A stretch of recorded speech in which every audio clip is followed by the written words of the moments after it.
अलैहिस्सलाम का। आप आए, पूछते पुछाते उस घर में पहुंचे जहां हज़रत इस्माईल अलैहिस्सलाम रहते थे।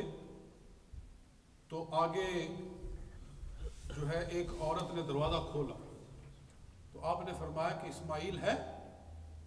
उसने कहा पता नहीं किधर है जी, मैं क्या बताऊं। बड़ी उसने अजीब व गरीब बातें कही। ये नहीं कहा कि बुजुर्गों आप कहाँ से आए हैं, क्या इसमें ग्रामी है आपका, आपको इस्माईल से क्या काम है। कोई रिस्पेक्ट नहीं की, बल्कि बड़ी खुरदरी बातें की।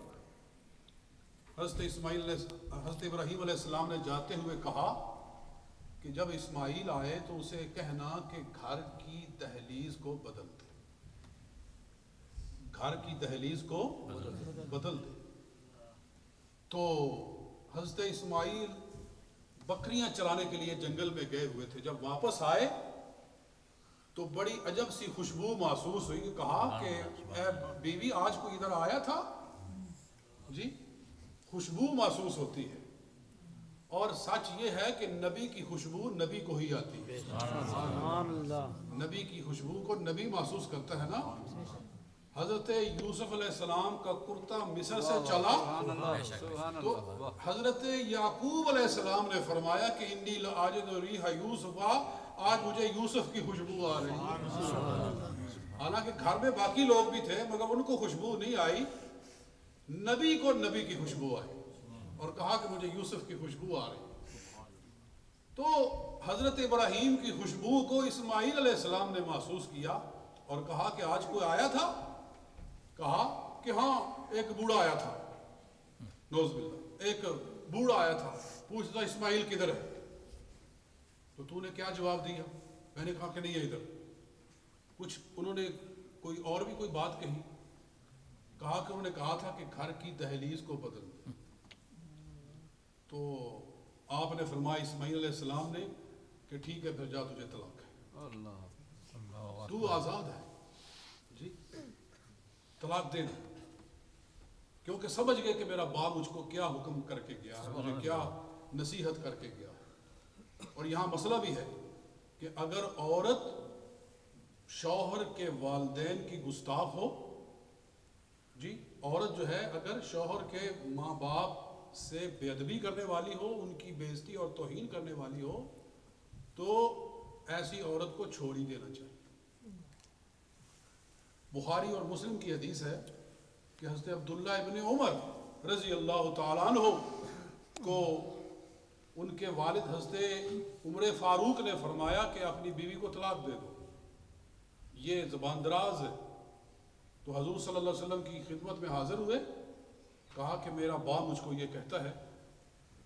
सरकार ने फरमाया मैं तुझे ना तो ये कहता हूँ कि तलाक दे दे, ना ही ये कहता हूँ कि ना दे, हाँ इतना ज़रूर कहता हूँ कि तेरा बाप ही तेरी जन्नत है, तेरा बाप ही तेरी दोज़ख है। तो तलाक दी। और जब तलाक दे दी तो एक दिन हंसते जनाब उमर फारूक ने देखा कि मेरा बेटा रो रहा है। तो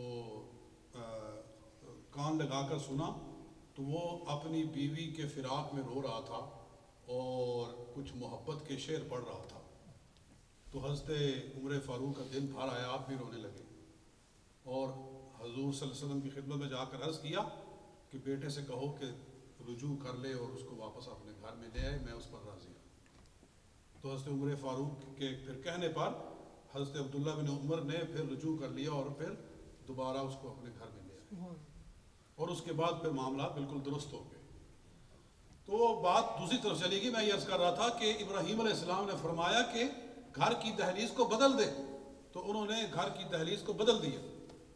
1 साल के बाद अल्लाह ताला ने हज़रत इब्राहीम को फिर इजाज़त दी कि जाओ और अपने घर वालों को यानी अपने बेटे को इस्माईल अलैहिस्सलाम को फिर मिलाओ।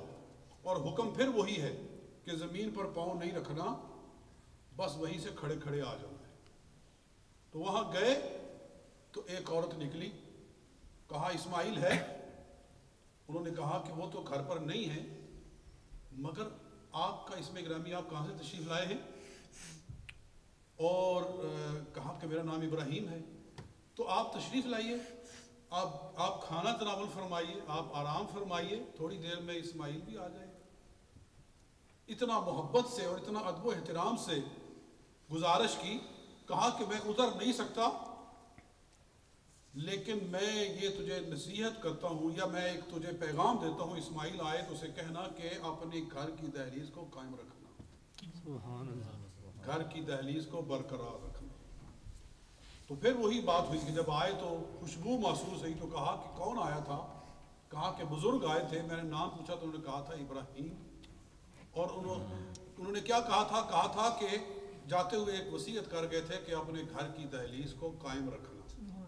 तो फरमाया कि वो मेरे बाप थे इब्राहीम अलैहिस्सलाम, और मुझे कह कर गए हैं कि तेरी बीवी अच्छी है, इसको हमेशा अपने साथ रखना। सुभान अल्लाह, माशाअल्लाह जी। तो इस सारी गुफ्तगू से क्या मालूम हुआ कि ऐसी औरत से शादी करनी चाहिए कि जिससे तवक्को हो कि वो औलाद की दीनी तरबियत करेगी, अच्छी तरबियत करेगी।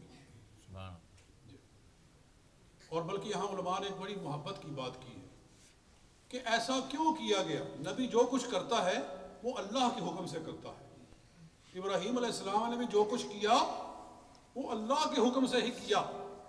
पहली बहू को तलाक देने के लिए कहा और दूसरी बहू को कायम रखने के लिए कहा। ये जो कुछ हुआ अल्लाह की मर्जी से हुआ। और असल माजरा ये है, असल मुद्दा ये है, चूंकि हम सुन्नी है ना, और नबी अलैहिस्सलाम की मोहब्बत की बात आए तो उसे हम किए बगैर रह नहीं सकते, चाहे हमारा मौजू कोई भी हो। मगर हमारे सारे मौजूआत जो हैं वो फिर आके सरकार की मोहब्बत पे आते हैं। बात दरअसल ये थी कि इब्राहीम अलैहिस्सलाम ने पहली बहू को इसलिए घर से निकलवा दिया और दूसरी बहू को रखा कि इसी नस्ल से कमली वाले आका तशरीफ लाने वाले थे। अल्लाह को ये पसंद न था कि इस नस्ल के अंदर कोई ऐसी औरत गुजरी हो जो गुस्ताख हो, जो बदजुबान हो। हजूर अलैहिस्सलाम खुद फरमाते हैं, अल्लाह ने मुझे आदम अलैहिस्सलाम से लेकर मेरे वालदैन तक पाक रहमों के अंदर मुंतकिल किया है और पाक सुल्बों के अंदर मुंतकिल किया। तो दोस्तों, पहले तो ये मामला करना चाहिए कि शादी करने के लिए किसी ऐसी औरत का इंतखाब किया जाए कि जिसकी कूख से नेक बच्चे जन्म ले, क्योंकि माँ अच्छी हो तो फिर औलाद भी अच्छी होती है। माँ अगर फातिमा ज़हरा हो रज़ी अल्लाह ताला अन्हा तो बेटा हुसैन पैदा होता है। सही है कि नहीं? माँ हाजिरा हो तो बेटा इस्माइल, माँ फातिमा ज़हरा हो तो बेटा इमाम हुसैन इब्ने अली, इमाम अली मकाम, इमाम हुसैन रज़ी अल्लाह ताला। माँ उम्मुल खैर हो जी तो बेटा गौसे आजम जिलानी बना। यानी जैसा दरख्त हो वैसा ही उसके ऊपर फल लगता है।